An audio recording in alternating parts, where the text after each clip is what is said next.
Hello, people. This is if you read in this, you would you kind of like to understand what I'm doing with this video. The reason I'm doing this video, and I'm going to be putting it into my politicians playlist. I know it's not technically to do with politics, but it's to do with the 2008 financial crash. And I've done this little diagram to try and make me understand it better. So obviously we all know the fundamentals. The crash happened. It was all our, each country's blamed their own government and all this. But essentially, this is basically what happened in the USA. It started in 2005 with what they started doing is giving people a product of mortgage called subprime. Now, with subprime mortgages, it was sold to the USA citizen or public or whatever you want to call them as a special mortgage that basically could give it to people who could never afford it. There was a lot of people in America that were not told the reality of the subprime mortgage. You've got a teaser rate to start with. Now the teaser rate kept you on a lower rate of repayment for your mortgage for about 2 to 3 years. Then after that, it would, the first lot that got this type of mortgage, it mainly doubled or maybe tripled. But as the failure rate started to go up, everyone after that started to see their mortgages go up even faster, which led to the cycle of the collapse of the subprime mortgage aspect. Now I'm going to go on to the more complex. I'm no banker. I'm no banker. All I've done is read the internet. I've read a few books on it. So this is how I see it myself. Some of the terminologies I might have got wrong. So if you are someone that works in the banking system, just give me a bit of credit because I'm no banker. But this is the first thing that happened is all the mortgages, it was mainly the subprime mortgages that failed on a scale that no one ever thought they could. And that's because the banks in America did not do their checks to make sure people could afford the mortgage, even when it went up, the teaser rate ended. So what happened is the subprime mortgages started to, when you buy a subprime, any mortgage in fact, the first thing that the banks do is they put it into a mortgage-backed security, which is essentially like a bond on thousands of loans. Now within that mortgage-backed security, you would have trenches, and each one of these, we're talking, some of them could have loads of these. I've just used A, B and C as an example. So the first thing is, if you say bought some C's, you would get the best returns because that's the highest risk. They're the most riskiest loans. So if you do take some of them on, or you buy some of them, you'd get a good return, but there's a high probability that they will not be paid. So you get the best rate off them. Then obviously as you go up the bond, the rates drop, but the guarantee of getting your money back goes up. So that's the first part. Then obviously once they've got the bond, that goes on to the market. So this is where the financial crash actually turned into not just a USA crash, but an actual global crash, because the bonds could be traded on the open market, the global open market, which is where all the debt which is where all the other banking industries got caught up in this. Going back to around 2005, there was a few people within the US that actually started looking into these mortgage-backed securities, and what they noticed is everyone who was on the subprime, they started to notice a link that a lot of people on subprime mortgages was struggling to pay their mortgage on a teaser rate. Now it doesn't take a genius to understand that if a person or a family is struggling to pay their mortgage, subprime mortgage on a teaser rate. After the 2 or 3 years of the teaser rate, when that ends, and suddenly the last month you pay your mortgage, you think everything's great, then the next month you're getting your mortgage has gone up by double, or in some cases up to 3, 4, even 5 times in some cases.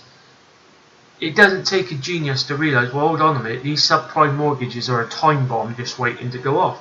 So what people started doing is one of them, he was a doctor, I think it's Michael something, I can't remember his name off but yeah, he went to the banks and basically he started gambling against them.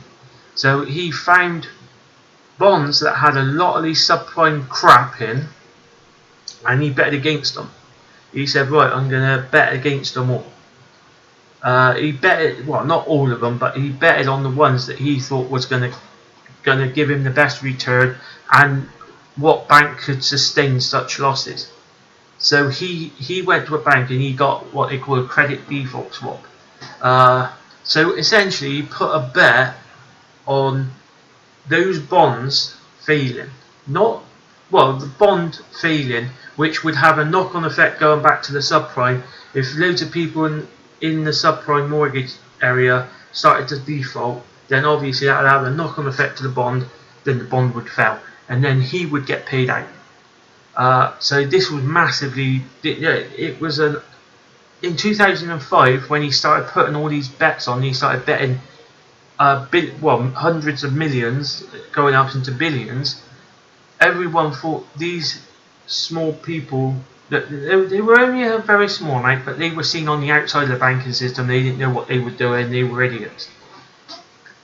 But they continued, and the one who put the first bet on, he wanted to make sure that he would get payment. So he wanted a guaranteed payment of the bank going under. So what was done was a monthly premium, as I says on the here, and when you bought the credit default swap on the bond on the mortgage-backed securities, you had to pay a premium. Now that premium was determined by the bank of how much you've got to pay each month.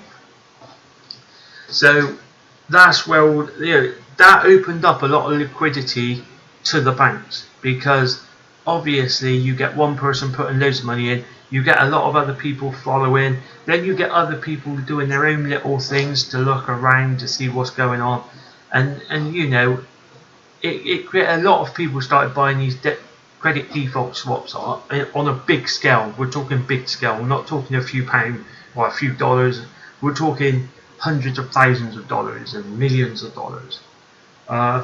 So that's that aspect sorted out. Now there was another aspect, which was the one at the bottom there. This is the collateralized debt obligation.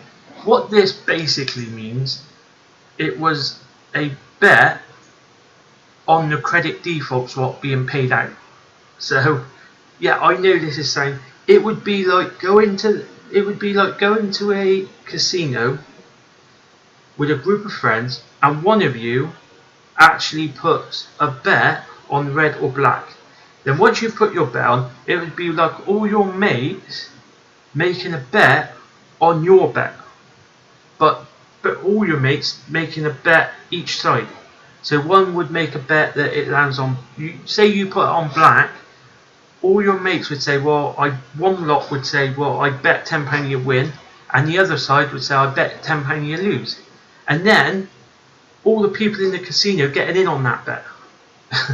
It's just mind-boggling. It's not surprising why the system collapsed, because as I've got it laid out here, it got so big that the chain was lost on the CDOs. On the CDOs, the list got so much, and the money involved was so big that what happened is it ended up not being able to be tracked back through the original credit default swap bet. So it was like a chain, and people could only go back so far before it just got stupid. And that's what also created a hell of a lot of problems, because banks got to the stage where they just don't know what CDOs was betting on what credit default swap. because there was so much money involved and so many people was making loads and loads of money. We're talking millions of dollars on doing these types of trade, from right up to the top to the subprime mortgages, then the mortgage-backed securities, selling them online, and you know, and then you've got your tranches where you can put the you can spread your investment on the bond all out, so you know that you're guaranteed to get something back if you buy into the A. But all that just collapsed because of the subprime mortgage. That's the key point. That's why I've got it underlined here. The subprime mortgage was the root of the problem. If that didn't exist and people were only given variable fixed rate, and I suppose there's probably other mortgages that you could get, but it was controlled more, then none of this would have happened. The credit default swaps on the mortgages would have never happened, because nobody would have seen that bet, because it was the subprime that people were looking at that caused the problem with the teaser rate. So yeah, I'm pretty sure that this actually, the actual diagram makes some sense. But yeah, I hope you enjoyed watching this. I am a bit OTT with stuff like this, so I do look into things, and it is more complicated because that's what the banks wants it to be. The more complicated you can make something, the less people wants to know. All people wants to know is, can I make money? That's the sell point. You know, when you make an investment in a bond, you don't want to know about all the details. That's what you're paying the banker to do, and that's what the bankers did on a massive scale. And that's why I'm linking it in with my politics, because fast forward now 2017, we're seeing chaos. 2008 was chaos within the banking industry. Now that chaos has moved. Well, it's still in the banking industry because the debt is still there, but it's moved from there and it's spread like a cancer into all political systems. In Europe, in the US, it's just destroying. It's destroying democracy, and we're trying to hold on to a capitalist system and relying on profits and greed to get us out of the very problem it created. So, you know, I hope this clears things up for some people. Obviously it's more complex than this because that's how the banks wanted it to be. Because, you know, they've got to make it real complex so then politicians can't even follow it. And, you know, the book that I just finished reading, The Big Short, inside the Doomsday Machine, I think it was called. There's also a movie about it which I've watched many times. You know, the one who wrote the book, he was getting the top people in America phoning him up, asking him questions and trying to ask him what should they do. And it's like, wow. You know, he's just a man who did work in the banking industry, but he's seen the greed and the no control in the 1980s, so he left it pretty fast. He wasn't there for long, and like he said in the book, you know, he wasn't the experts. The experts was the ones that actually betted against the subprime, and he tried to tell them to go and talk to those people because they're the people that knew what was going on. And what type of fraud was going on a scale that was out of control, you know. But, you know, they didn't, and most of the bankers got away with it free, really. And that's why politics are in such a mess now, because they're forcing their populations to go through really nasty cuts, and that escalates into a load of other social problems. And people starts looking at other people, what they're getting, and if they're getting more, oh no, they're getting more than me, that's not wrong, that's not right, and all this. But yeah, this is the root of the problem for me. I'll leave it there for now. Thanks for watching, and until my next video, ta-da.